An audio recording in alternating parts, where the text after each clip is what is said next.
ছোট মানুষ, পলিটিক্সে একটু কম বুঝি, কিন্তু নিউজ পেপার বাদ বাকি মানে 5ই আগস্টের পর আমার পলিটিক্স নিয়ে একটু ইন্টারেস্ট জাগছে, যার জন্য আমি একটু পুরা সিস্টেমটা ঘাটাঘাটি করে দেখলাম, পরে একটু এটার উপরে একটু পড়াশোনা করে দেখলাম যে কি আসলে আমাদের এই দক্ষিণ এশিয়ার, শুধু বাংলাদেশ না, বাংলাদেশ, ইন্ডিয়া, পাকিস্তান, তিনটা দেশের রাজনীতিবিদদের কমন একটা সমস্যা কি জানেন? এটা ক্রিটিসিজম, আপনার সমালোচনা সহ্য করতে পারবে। সমালোচনা কাজে লাগায় অনেক সময় উন্নতি করা যায়, কিন্তু ওরা সমালোচনা সহ্য করতে পারবে না, কিন্তু সমালোচনার কাজ করবে। আপনি পাকিস্তানি শেহবাজ শরীফ বা ইন্ডিয়ার নরেন্দ্র মোদী বা বাংলাদেশের শেখ হাসিনার দিকে তাকান, ক্রিটিসিজম একদম নিতে পারবে না।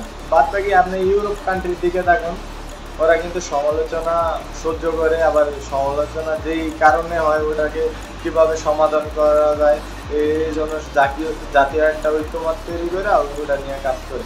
কিন্তু বাংলাদেশে যদি কোনো এমপি মন্ত্রী আদারওয়াইজ সাধারণ একটা মনে করেন এমপির পিছে যারা দাঁড়ায় থাকে তারও যদি সমালোচনা করা হয়, বাড়িতে হুমকি দিয়া বাড়ি ঘর ভাঙ্গা চলে যাবে। এরকম হচ্ছে বাংলাদেশ, ইন্ডিয়া আর পাকিস্তানের রাজনীতির অবস্থা। এই কারণে এই তিনটা দেশ আর মায়ানমার, এই 3-4টা দেশ সব সময় মনে করেন সবচেয়ে বিশৃঙ্খল অবস্থায় আছে রাজনীতির দিক দিয়ে। হাজার হাজার মানুষ মরে এই রাজনীতির কারণে। বাংলাদেশকে তখনই উন্নতি করা সম্ভব যখন আমাদের এই বিশিষ্ট রাজনীতিবিদরা সমালোচনাটা সহ্য করতে পারে।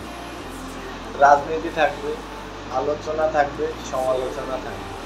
আমি যদি কোনো রাজনীতিবিদের সমালোচনা না করি, ও স্বাভাবিকভাবে লাইনের বাইরে যায়, এদিক ওদিক খারাপ কাজ করবে।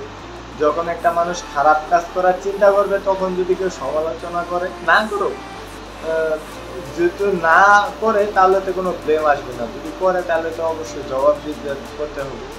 আর যদি সমালোচনা করার জায়গাই না থাকে, তাহলে খালি 24শে জুলাই আন্দোলন না, আরও হাজারটা আন্দোলন বাংলাদেশে আসবে, হাজারো মানুষ মরবে, কিন্তু বাংলাদেশের সিস্টেম কোনোদিন চেঞ্জ হবে না।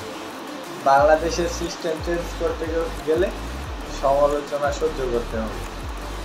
আসসালামু আলাইকুম।